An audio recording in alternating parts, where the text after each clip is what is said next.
word said, everything gets taken from a man, but one thing, the loss of the human freedom. To choose one's attitude in any given set of circumstances, to choose one's way. This is Finding Human with Sue Jackson. Stay tuned for the next hour as Sue explores the human psyche, makes us think and how to live better, more fulfilled and more meaningful life. Only on 101.9 IFM. Hello, this is Sue Jackson on Finding Human on High FM. My guest today is Sharon Bass, and you're going to be listening to a very short YouTube by Rabbi Y.Y. Jacobson on part of Sharon's story. Holocaust. There was a Ukrainian woman. She was not Jewish. Her name was Maria Bilshchik. She knew a Jewish girl by the name of Sharon Bass. I don't know if you know this history. Hitler invaded Russia June 22nd, 1941. Early morning, Sunday. And the Einsatzgruppen followed the Wehrmacht, and they went from shtetl to shtetl, from city to city, from village to village. And they gathered every man, woman, and child who was Jewish and shot them. It was the Holocaust of bullets, during which between 1.6 million and some say 2.5 million Jews were murdered by bullets. Almost every shtetl has mass graves with thousands of Jewish bodies right there outside of the city in the Ukraine. Sharon Bass was a girl. And this Maria Bilshchik took her in. She hid her in her home. Of course, if the Nazis thought you were murdered, your whole family was murdered for hiding a Jew, but she ensured her survival. Sharon Bass has one granddaughter whose name is Sharon Bass. She lives in Israel. And her grandmother always remained connected to her angel, to the woman in Ukraine who saved her. Last week, Sharon Bass's granddaughter Sharon found out that Maria has two granddaughters who are in Ukraine, in a war zone, and need to be saved.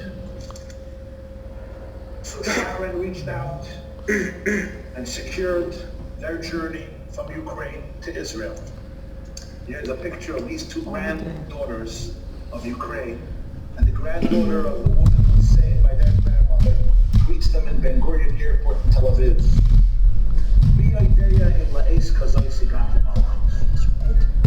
We never know the plans of history. What we do know is one thing.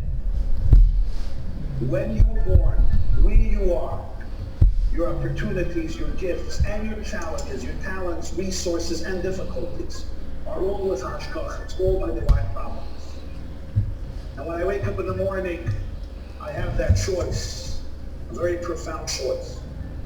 Either I become a victim of my circumstances, I eat up the news, I read the news, but I'm a passive bystander. They say there are three types of people. There are people who make things happen, people who watch things happen, and people who want to know what happened. Hello, this is Sue Jackson, and I'm back with Sharon Bass. And Sharon is Maria Bilshchik's granddaughter, and I know that there were quite a few things in there that were actually not correct, and you're shaking your head. I just wanted to thank Beryl and Joel Klotnick for putting me in touch with Sharon, and Les Glassman, who's at the back there, actually taking a video. Sharon, welcome. How are you today? Hi, how are you, Sue? I'm good. How are you? Yeah, now I'm very good. It's good to speak with you. And so thank you for hosting me. You know, I know that you were very close to your grandmother. Yeah, my grandmother was Sharon Bass, not Maria, Sharon Bass, yeah. Okay, and Maria Bilshchik. She was her savior, wasn't she? The part of the Kaluti family who saved. Now, I know that you, when you were making this decision to reach out to Maria's grandchildren, you went to your grandmother's grave. Why did you do that?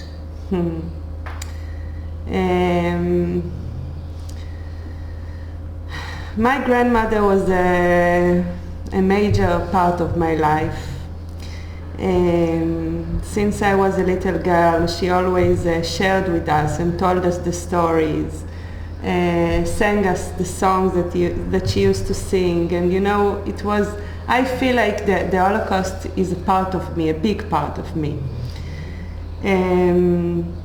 My grandmother was a kind of person that always, she wasn't a victim in no way.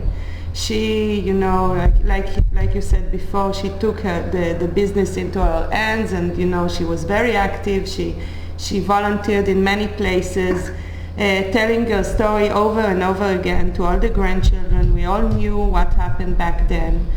And I feel like she's guiding me throughout my life. So when we made the effort to bring the girls to Israel, to a safe place, I felt like her hand was showing me the way. A spirit was with me, and it was very important for me. Not that I'm that big of a believer, but to go and ask her to take care of them and to show them, to make a safe journey for them. And to tell her that we're gonna make a little bit of closure to her story. Although for all the years we were in touch with them, but because of the war it was different now. We're going to get back to that shortly. Hi FM, your station of choice since 2008. Want to find out if Sue Jackson? Only on 101.9 High FM. If it's luxury style and green living you're looking for, then Reed Terrace, situated in the heart of Glen Hazel, is what you've been waiting for. This modern, energy-efficient, designer-built development offers world-class security and so much more. It's a place you'll want to call home, and units are selling fast. Contact reedterrace.co.za today. One word, Reed Terrace. This is Sue Jackson on the Finding Human program, and I'm back with Sharon Bass, Tanya Bass's granddaughter. And she was telling us about the connection that she had with her grandmother and why she wanted to actually go and ask her for some guidance, some support in her decision. Tell me about the decision you had to make. It's called an intergenerational dilemma. When you take on something from the past, from past generations. Now you're the third generation here. Yeah. So tell me about your dilemma. What was it? I didn't have a dilemma. There wasn't a dilemma. Was it a decision, an immediate decision? It was an immediate decision, and it was really, we were very sure of it. We made it with our hearts, and it was really an easy decision. When people tell me, way to go, you did a wonderful thing, I don't look at it that way, because it's very obvious for me to be there for them. Although 80 years had passed, it's time goes on really quick, and the world like we see today didn't change. So I feel obligated, like morally obligated, to be there for them, and for my children to be for their children. It's a bond that is stronger than blood. So if I would ask you if you do something for your children or your grandchildren or your parents, then it would be obvious for you. So there wasn't a dilemma, really. How absolutely amazing.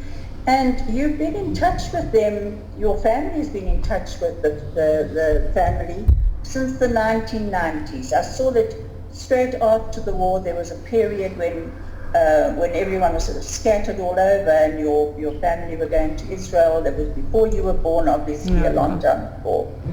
But it was in the 1990s when technology changed that you were able to make contact with them again. So when did you come into the lives of Alonia and Lasia? Okay, so it was my grandmother. well, it was by accident really, but what a good accident it was. You know, during the years there was the communist regime and no communication, and they lived in a small village with no telephones, and they weren't allowed to write letters. And then in 1990 there was a family that came here to visit. And you know, Maria asked them to ask if, when they come here, if someone knew something about Fania Rosenfeld Bass. And you know, Israel is such a small country that everyone knows everyone. Sometimes it's good, sometimes it's bad, but in this case it was very good, because they said, yes, of course we know Fania Bass. She's a kindergarten teacher and she lives in Petah Tikva, near Tel Aviv, and she has a family. So, and then they wrote letters to each other, and we still have the letters here. And they were very, very excited. Maria couldn't believe it that when she heard that my grandmother was alive, because, you know, she left them in 1944, and since then there was nothing for almost 50 years. So they were very happy, and my grandmother went there to visit, and then they came here, and they were, you know, named the Righteous Among the Nations by Yad Vashem here in Jerusalem. And since then the connection, you know, was never detached. Because of the situation there being so difficult economically, so we try to help them come here and get, you know, like proper salary to work here on a special visa from the Interior Ministry. And the most incredible thing is that when my grandmother got sick and needed, you know, like help, someone taking care of her, then Maria was, I don't know if you call it commanding, but you know, she asked her daughter Luba to come and take care of my grandmother, and she was the caretaker of my grandmother for 17 years until my grandmother passed away. Good heavens, so that's amazing. And Maria had 10 daughters, is that right? 10 children.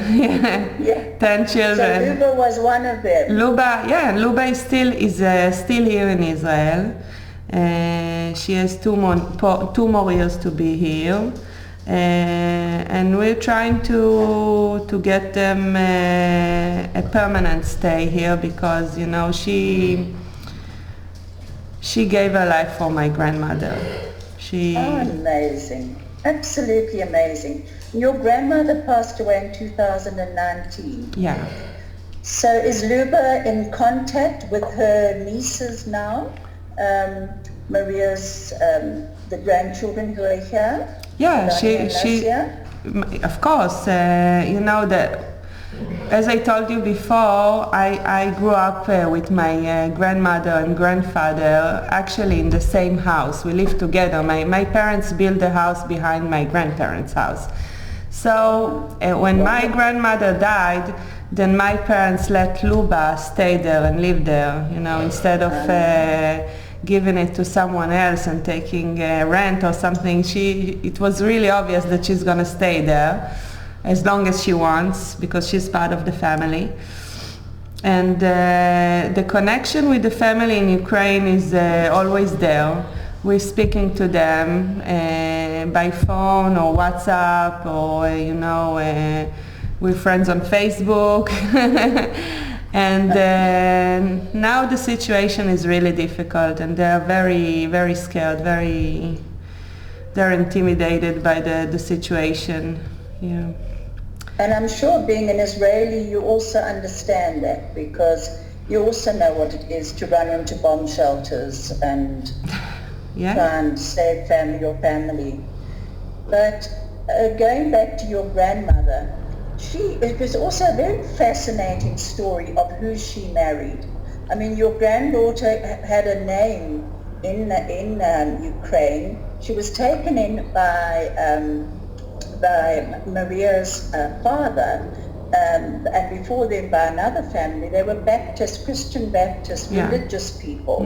Very. And your grandmother said another young girl, was her name Masha? Masha Wolfstel. Yeah. Yes, and she said that your grandmother was named a saint, and I can't pronounce the The sacred Fedosia. The sacred Fedosia. Yeah, Isn't because that beautiful? yeah. You want to hear the story? Yes, I want to hear the story. Okay.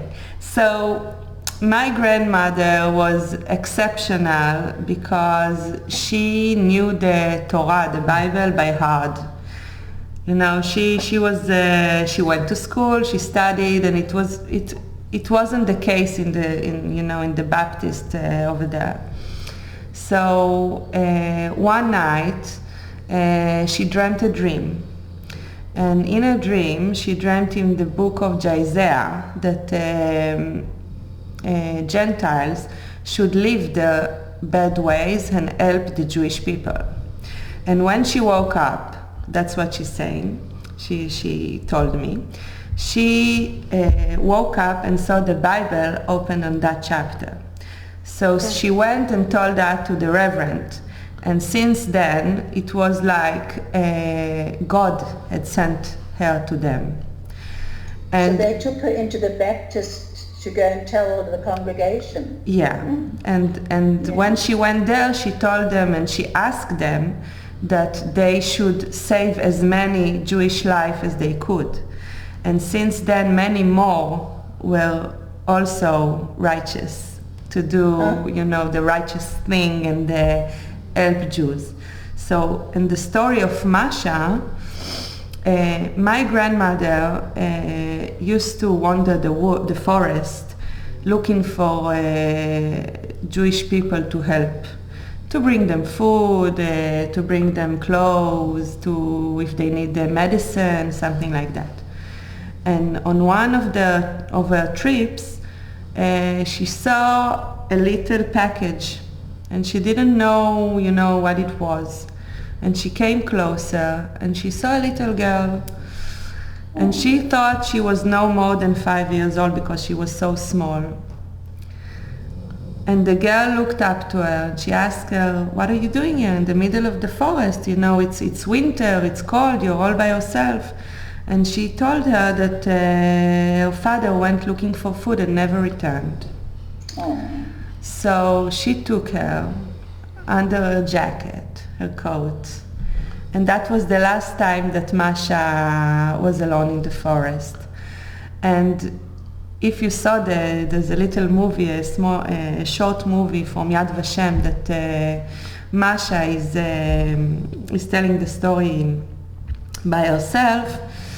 And she was saying that she saw my grandmother as an angel.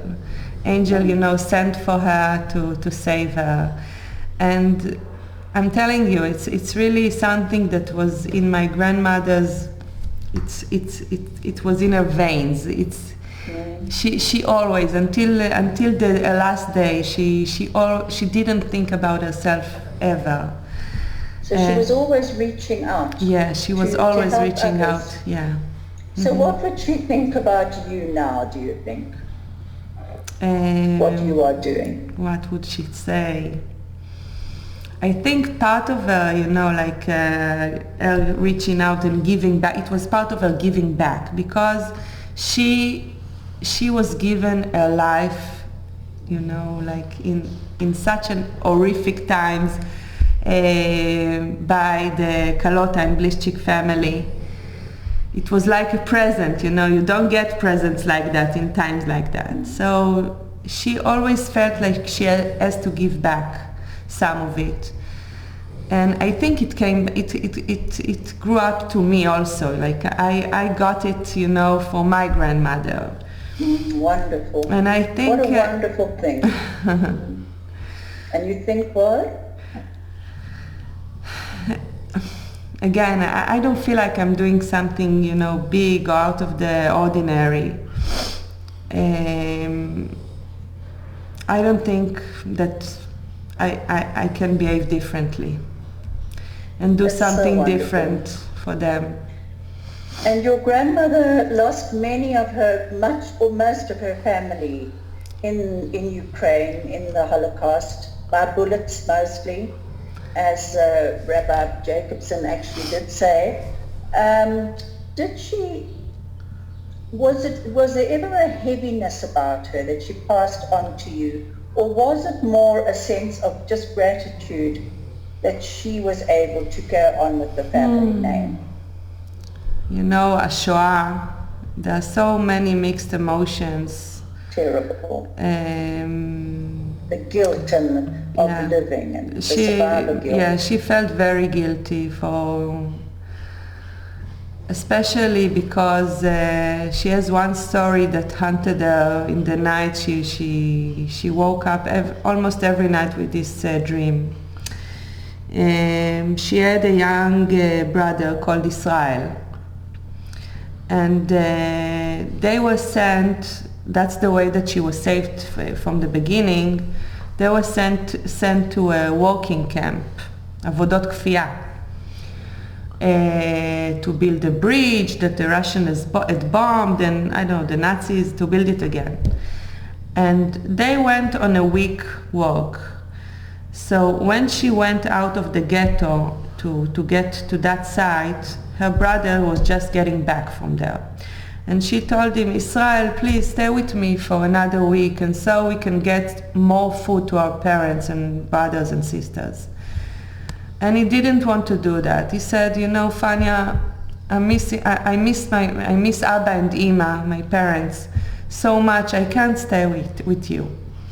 And you know, for all the years she felt so guilty, because if she would ask him again, if she would, you know, like be more, how do you say it? Assertive. Yeah, then he would be alive today.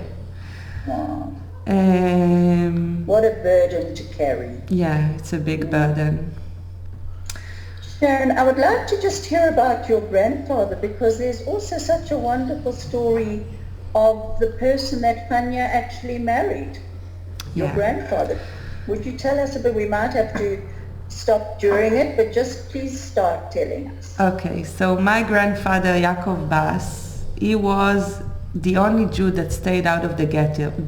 The Nazis asked him to stay outside the ghetto because he was a pharmacist, and the Nazis did not have a doctor. So he stayed in the pharmacy to run it, and it was a good decision. It was his decision, and it was very difficult for him to leave his, he had a wife and 3 kids from the previous marriage, but he decided to stay outside the ghetto so he can help. And my grandmother was actually the girlfriend of his eldest son. Okay, so when the ghetto was, started, and he stayed outside, and he used to bring them food and everything. And when the ghetto was finished, he managed to bring, they already knew that something is going to happen, because they took a group of people to dig up the holes. So about 30 Jewish people from the ghetto, he managed to get out and put in his bunker under the pharmacy. And almost all 30 of them survived. They were the only survivors from this ghetto. So, I'm a pharmacist. And the reason that I studied pharmacy is because, you already understand that the legacy of the Bass family is a big part of mine. Absolutely. Yeah, so, and then during the war, they ran away to the forest, and they always stayed in touch, my grandmother, my grandfather, and 2 of his children that he could rescue. And my grandfather and his son joined the partisans in the forest, And Ukrainian partisans. the Ukrainian, yeah. Although there were also groups that were not really friendly to the survivors, but they found a group that would let them in. My uncle, who was only 15, was offered to take care of the horses, but he said, if I survived the ghetto and the slaughter, then I'm not going to take care of horses. Give me a gun and I want to fight. And when the war ended, my grandfather, it was circumstantial. It wasn't meant to be like this, but they got together. We're going to get back to when they got together. Mm-hmm. IFM 101.9 megahertz online. What's the first supplement? Everything, there is a season, a time for every activity under heaven. Our lives are governed by time, and time is fundamental to Jewish life and observances. If you don't yet have your IFM 2-year 2022 and 2023 calendar, you need to get it now. It has all the information you need to live life as a Jew. Shabbat times, communal candlelighting times, holy days and holidays, fasts, special Shabbats, days of significance, even the school holidays, all in one calendar. Get your IFM 2-year calendar at the Kollel Bookshop and Postnet Glen Hazel. Don't waste time, go now. Is your shopping list longer and your time shorter? Dischem Delivered D, pronounced delivered, has you covered. From healthcare essentials to baby food, beauty and toiletries, whatever you need, Dischem Delivered has you covered. Download the easy-to-use Dischem app and shop over 7,000 products at in-store prices that will be delivered to you within 60 minutes. Now you can relax while Dischem delivers your essentials to you. It's that simple. Dischem Delivered from Dischem to you. Hello, this is Sue Jackson on the Finding Human program on Chai FM, and I'm back with Sharon Bass, and we are talking about her grandmother and her grandfather, their legacy, and how they have taught Sharon's entire family to reach out to others. And often that is the only thing that we actually are asked. There are so many ways to be brave in this world. And sometimes that is the choice that we have to make. How are we going to be brave? Now, tell me, Sharon, going back, if we can, to Alonia and Lasia. Although first, I just wanted to finish with your grandfather, because one of the people being sheltered also by Maria's family was your aunt, Fanya's, your my aunt. Sister, your aunt, yes. My aunt, Yeah. And is that, the connections are actually just unbelievable. There's synchronicity in all these connections. And that Alania and Lasia should be with you now in Israel as refugees is a miracle in itself. Was it very difficult getting them to Israel? Difficulty is a matter of, how you see things. It wasn't easy. Bureaucracy is, I think, the problem of the world.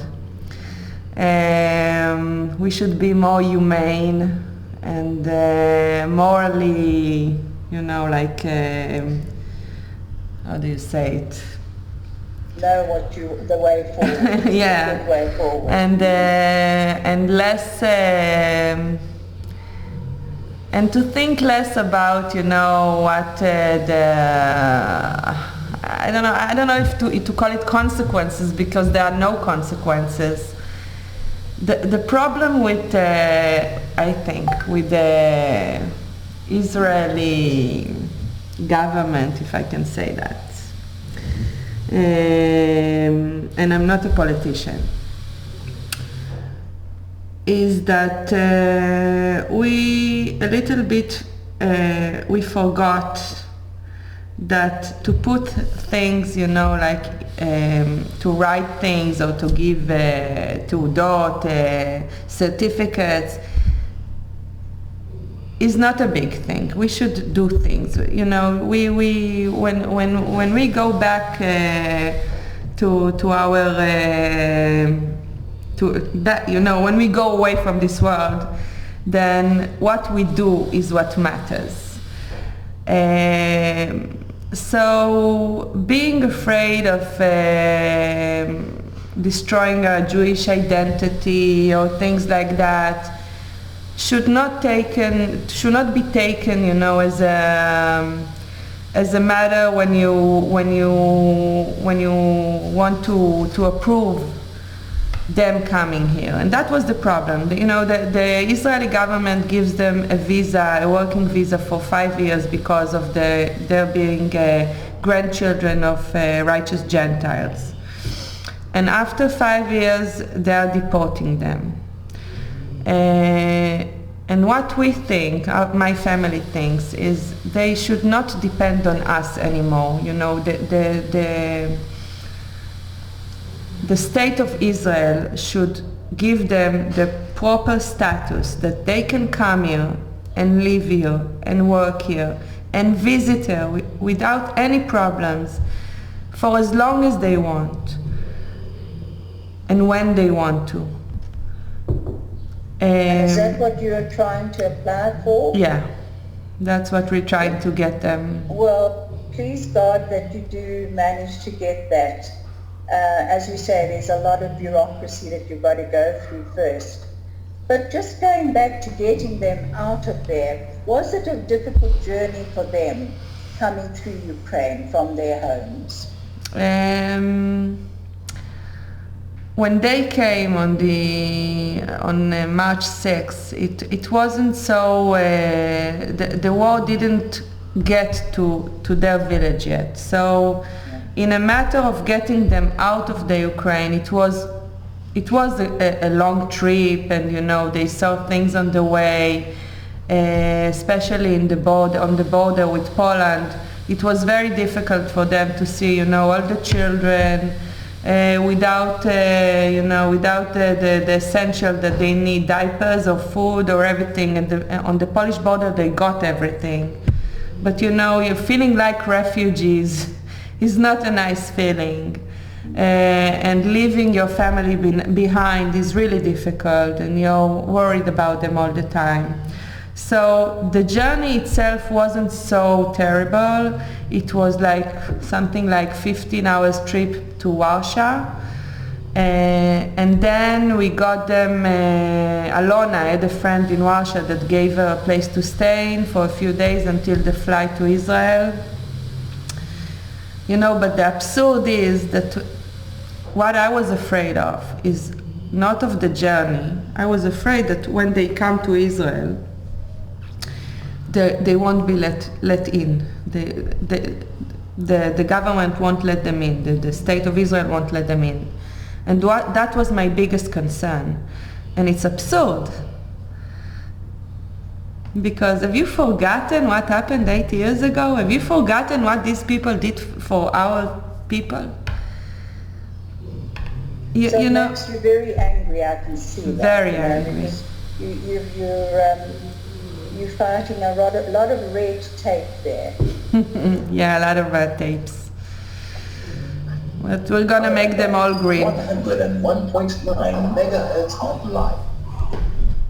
קצת יותר קשה לי Hundreds of thousands listening in over 80 countries. The same vision, the same value. Thank you for staying with us. Here's to you. High FM. I've got another 6 minutes, hey? 101.9 megahertz online. Every year, products from the Hills Place and Food Bar are distributed to hundreds of families. כבר עוד מעט 12. זה אימא? סבתא? can you show? אוי, לאן זה נעלם? To show who? To show... Yeah, it's so nice to see. So? No, if I can, I'll put it on the video. Ah, so... How do you want me to show it to you? This is your grandmother. Yeah. We look alike? You do, there's a Hello, resemblance. this is Sue Jackson on the Finding Human program on KFM, and I'm back with Sharon Bass. And what she was talking about now, about the fighting bureaucracy, trying to get the people from Ukraine, actually from the Rightous Gentile generation, to actually be able to come into Israel. It reminded me of a quote by Leonardo da Vinci, who said, "Learn to see, realize that everything connects to everything else." And I think that is something that we need to always remember, that whatever we do, there is a connection between the past, between the present, between the future, and we've got to be very careful the way we tread on this path, quite honestly. Now, Sharon, how often do you actually see them? I know one of them, is it Alonia who's staying with you? No, Lesia. Lesia. Lesia is And where is Alonia staying? Alona's staying with a good friend of hers. She wanted to go there, but in the weekends they come to my grandmother's house, everyone. Oh. They have another cousin here and their aunt, so yeah. So they go to be with Luba. Yeah, to go, yeah. Isn't that lovely? And what sort of relationship do you have with the girls? Are they friends of yours? Are they relatives of yours? How do you see They're them? my sisters. Oh, isn't The that sisters that I never had. I have two brothers and 3 sons. so now I have got some sisters. feminine energy there. Yeah. Yeah. No, they're more than family. I see them more than my family, and you know, it's really a special bond. It really So is. do they speak Hebrew? Yeah, because not very fluent one, but they speak a bit of Hebrew, because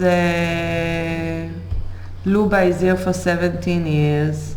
Alona used to be here, she worked here for 10 years, and Lesia for 5. So you catch up a little bit of Hebrew, although it's עברית שפה קשה. It's a difficult language. It's a very difficult language. Yeah. When I was actually putting our program together, I thought, oh my gosh, I struggle enough with Hebrew. So now to try and pronounce Ukrainian words was really difficult. Yeah. So how do you see the future actually playing out for you and for the girls? What is it that you most want?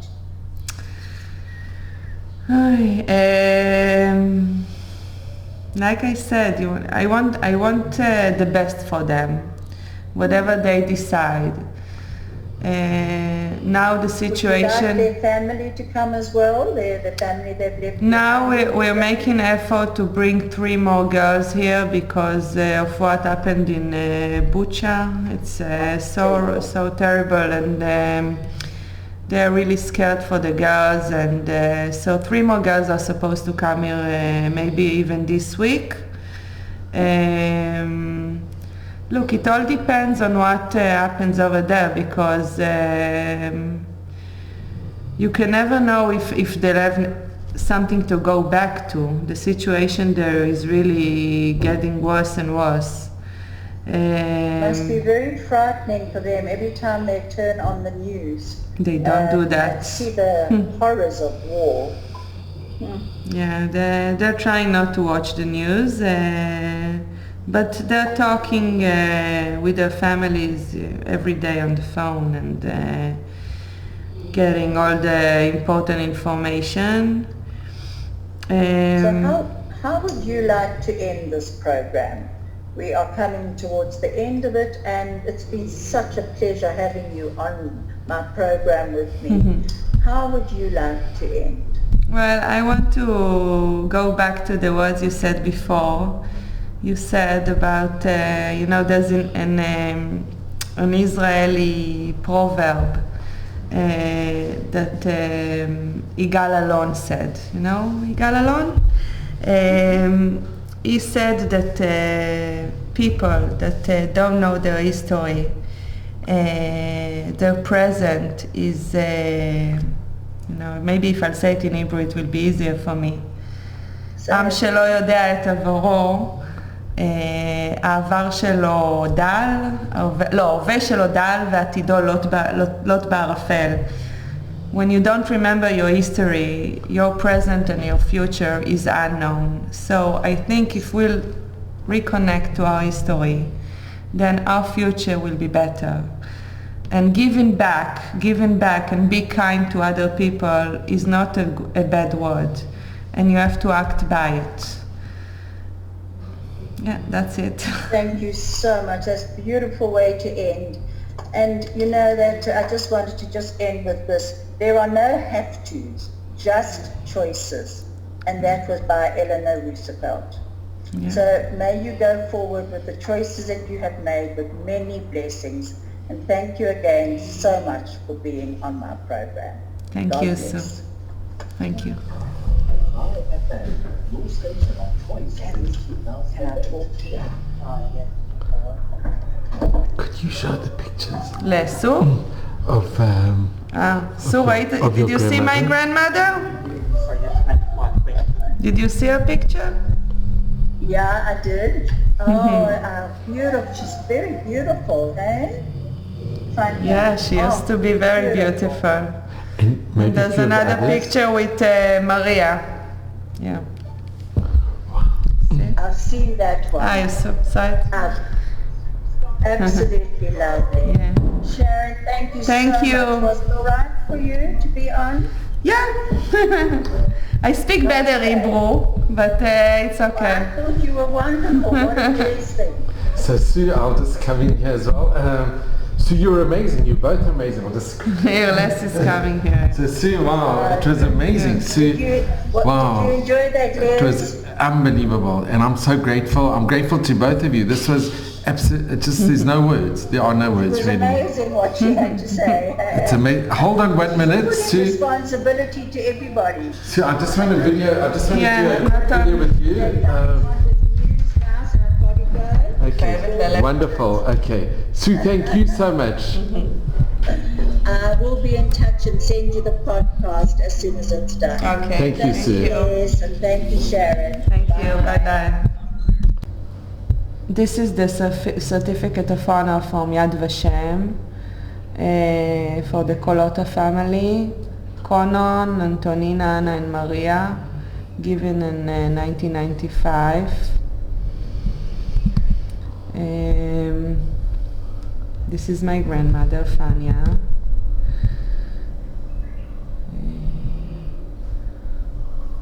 See how much love she got from they are all grandchildren of Hasidei Umot Olam. And was this in Ukraine? No, it's here in It's over here. Israel. Oh. Irena, Alona, this is Luba, Maria, and Tanya. Oh, that's wonderful. Yeah. These are Conon and Antonina. These are the parents of Maria. They are the parents of Maria. This is my grandmother and my grandfather, Fania and Yaakov. This was taken, I think, in Italy before they got to, they came to Israel. It took them 3 years to get here. This is during the partisan time. My grandfather Yaakov, my grandmother Fania, my aunt Rivka, and my uncle David, who fell in the independence war, got killed. This is during my grandmother's visit to the Ukraine, 1990. So there's your grandmother. Fania and Maria. Yeah. That's what an amazing picture. Mm-hmm. So the girls, they came to visit a lot. This is one of Maria's sons. every time someone else. איך סוגרים? Okay, that's wonderful. מה עוד היה פה? זה בבית ספר, זה in my children's school, they invited them, the girls, to Lesia, Alona and Luba in Yom HaShoah to be a part of the ceremony and light the candle for the Holocaust. Yeah, and this is just now when they came having dinner. Yeah, עכשיו, when we visited Yad Vashem. This was very recently. Yeah, no, but the last week. Yad Vashem, you can see the name of the Vladimirets and Rafalovka. My grandfather was born in Vladimirets and then moved to Rafalovka. Yeah, you can see the name on the wall. And that's what hurts the most, that it stays on the wall and just on the wall. Wow. And not translated to actions, giving them the proper honor that they deserve. Well, please God, you're going to make a difference and you're going to change it, which one really has to. I'm just, I'm so not important and don't have the power to do so, but I hope that someone will help with me. your efforts, it will become a reality. I hope so. Hashem, it really will, and it has to. It was really difficult for me to see, the names of their names on the wall. You see Anna, Carlotta, Conan and Anna, and their daughters, Anna and Maria. It's all written in stone, but no action done. Not yet, but it will be. Yeah, yeah, and this is Katya from Yad Vashem. She helped us a lot with bringing them, and throughout the years with different grandchildren and of the righteous among the nations of our family, to bring them to Israel. Yeah, that's it. What more?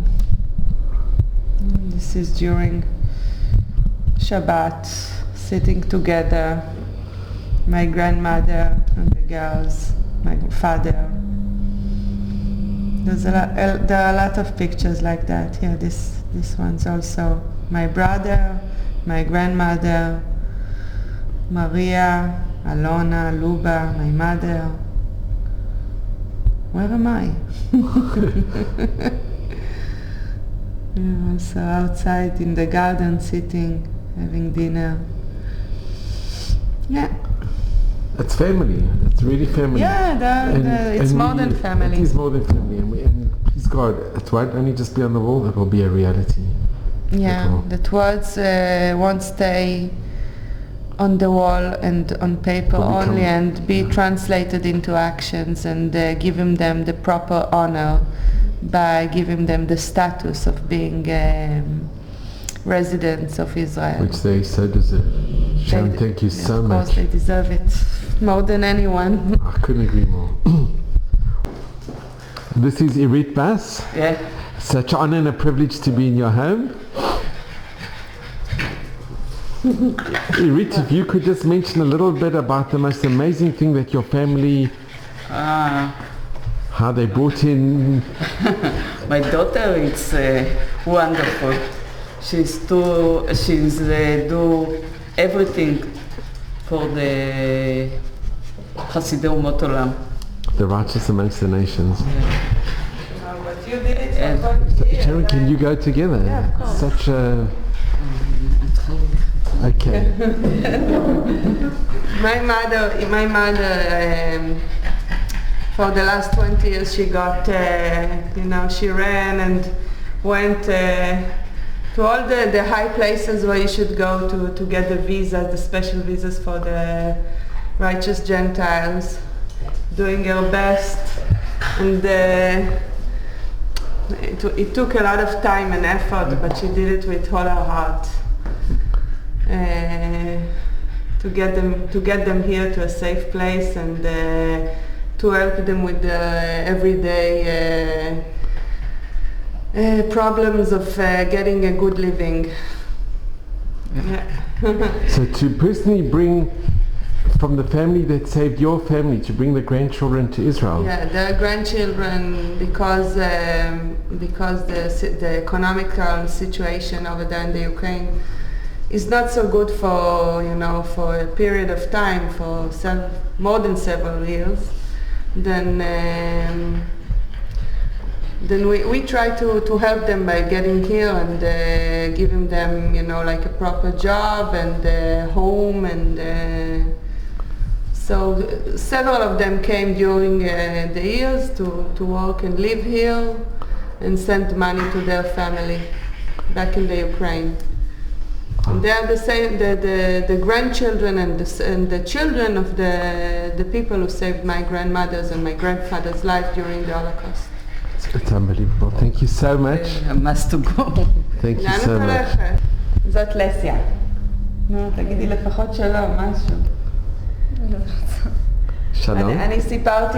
אני סיפרתי ללס שאת יותר ממשפחה בשבילי. מבינה? שאם יש משפחה, אז את יותר ממשפחה בשבילי. זה יותר מקשר של דם, מה שיש בינינו. כן. ולסיה שמחה הייתה לבוא לארץ. היא מאוד אוהבת, נכון? את אוהבת את ישראל. מאוד. יפה מאוד. מאוד. כולם. אם את רוצה להישאר פה. לא רק ישראל, וכולם אנשים בישראל. את האנשים בישראל, כן. כן. אוהבת קהילה, מוזיקה. אוהבת שלי זה משפחה, ואז מאור גם. כן. תודה אלוהים. תודה רבה, לסיה באמת. תודה רבה אלוהים. ותודה רבה למשפחה שלכם, מה שאתם עשיתם. כן, היא אמרה. קודם כל אלוהים. קודם אלוהים. אחר כך משפחה, אחר כך לא, אבל הוא אומר שתודה למשפחה שלך, לסבא וסבתא קולוטה, שמה שהם עשו בשביל סבתא שלי, בשביל סבא שלי, בשביל דודה רבקה, כן. בשביל עוד אנשים. כן, סבתא פניה. סבתא פניה. לסיה הכירה את סבתא פניה. וואו. כן, היא הייתה פה בארץ כשסבתא שלי הייתה מאוד חולה. נכון? וגם... כן, הרבה פעמים. כן. כמה פעמים לובה חוזרת באוקראינה. כן, נכון. כשלובה נסעה לבקר באוקראינה, אז לסיה עזרה לטפל בסבתא שלי. כן. כן. היה לה מאוד קשה כשסבתא שלי נפטרה מאוד, נכון? This is just so special, and he said, תודה רבה, thank you so much. הוא אומר שזה מיוחד, שהקשר בינינו וכל הסיפור הזה מאוד מיוחד. את מבינה? זה לא משהו שאתה שומע כל יום. הבנת? לא הבנת? שמה שיש בין משפחת בס כן. למשפחה שלכם, כן. זה משהו מיוחד. כן, כן, היסטוריה. משהו גדול. נכון, זה... כן. אין מילים. There's just no words. It's כן, just אין incredible. מילים, נכון. זה, אני יודעת, זה עובד הכל אדוני. הוא קודם יודע הכל. זה, אין משהו...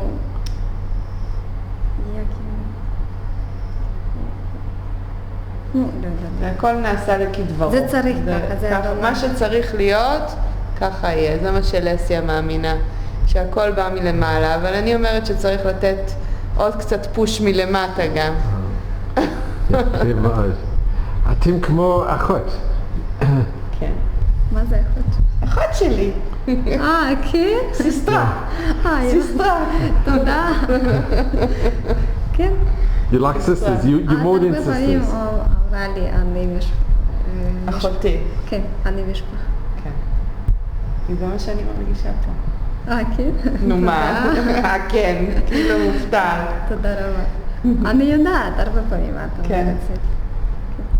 Thank you so much. So thank you. And Sharon, thank you. תודה רבה, אדוני.